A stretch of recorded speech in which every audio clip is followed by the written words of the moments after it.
meillä on laaja-alainen osaaminen eri osa-alueista, että mulla on itselläni hyvin vahva rakennesuunnittelutausta sekä urakointitausta ja sen lisäksi on osaamista muun muassa suurvahinkotarkastajana olemisesta.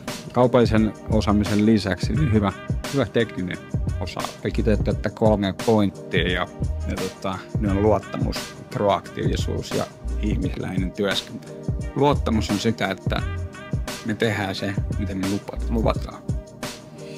Ja proaktiivisuus liittyy siihen, että me toimimme ennakoivasti. Ihmisläheinen työskentely liittyy siihen, että me kuitenkin projektinjohtajat ollaan tekemisissä ihmisten kanssa. Me ei tehdä pelkästään kirjoitustyötä, vaan me hoidetaan ja johdetaan sitä projektia, johon liittyy monia eri sidosryhmiä. Ja meidän täytyy tulla toimeen ihmisten kanssa ja täytyy saada heidät tulemaan toimeen toistensa kanssa.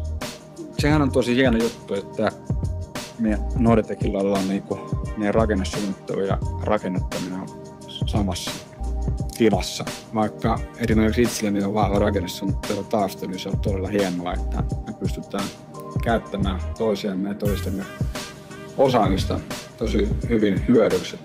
Jotkut hankkeet lähtee erittäin lohdikkaasti alkuun ja pitää saada todella nopeasti maaliin.